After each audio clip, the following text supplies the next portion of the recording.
Are they dangerous? Well, creating batteries, which is a collection of cells, with where the cells have different voltages or capacities, can be dangerous.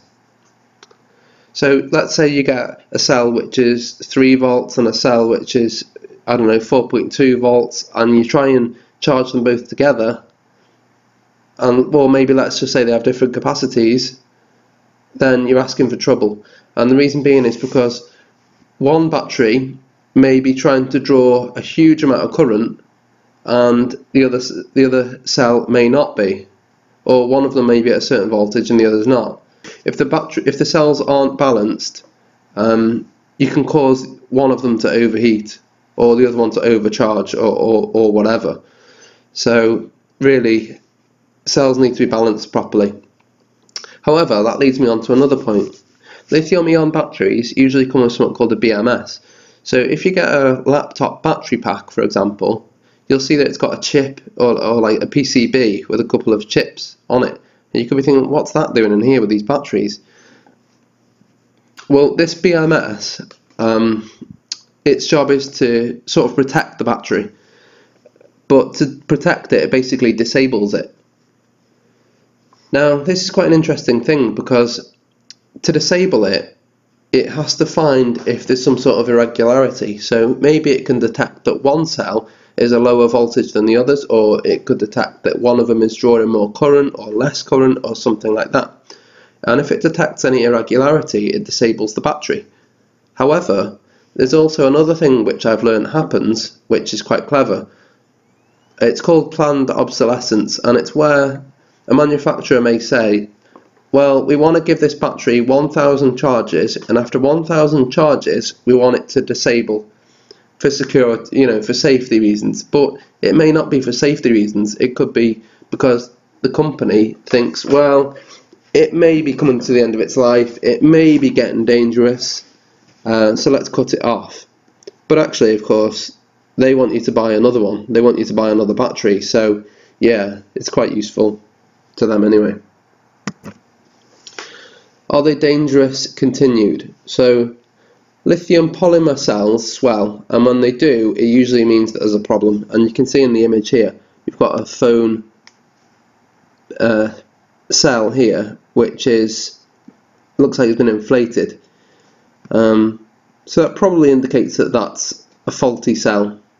However, I've got one of these which is inflated and it charges fine, so I'm not 100%, but there you go. It's probably best to advise that you throw them away. Right, now I mentioned earlier about C ratings. So cells have C ratings, and the C rating denotes a cell's safe charge or discharge rate.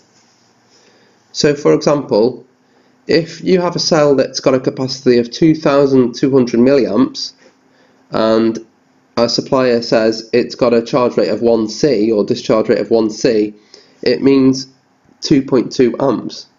And the way I've come to that is, if it says 2,200 milliamp hour, if you convert that into amp hour, it's 2.2 amps for an hour. And yeah, 1C means that, so it's the capacity in amps basically.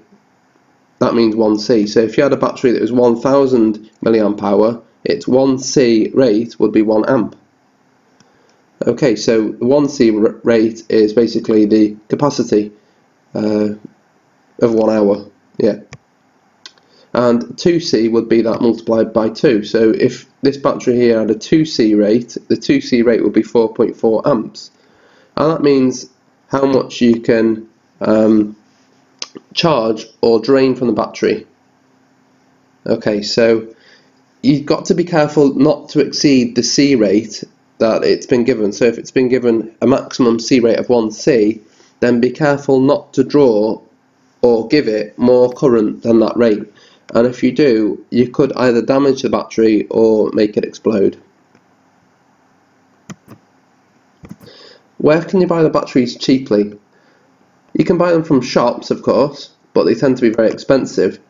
Cheaply, you can buy them from a very popular auction website, which I'm sure you know what I mean. However, if you do buy them from the auction website, be careful with the mAh capacity, or the capacity of the cell. The reason being is, quite frankly, a lot of people lie or are a bit dishonest about the rating, and they'll say, oh well, you know, that's just what the factory have told us. Yeah, well, whatever, but yeah, be careful with that. Now, the reason I said before about the capacity of batteries, I said something like the capacity is between 2,200 to 3,000 maximum. The reason being is because that's what the current technology allows.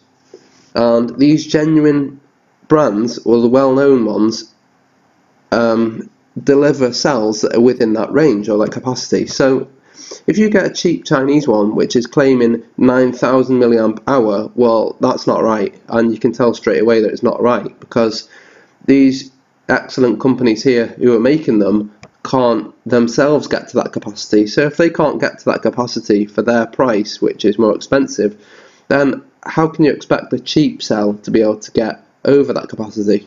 It doesn't make sense. So that's how you can know about if a battery is fake or not.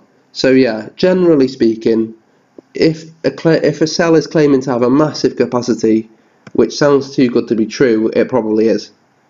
Now, not only that, you can get cheap cells which say 2,200 milliamp hour or 3,000 milliamp hour, but even then, it doesn't necessarily mean that they are. They could be 300 milliamp hour. So yeah, you've got to be careful for people who are dishonest. But generally speaking, if you get genuine, known branded cells, you can't really go wrong. Okay, and that draws the presentation to an end. So thank you for watching. Bye!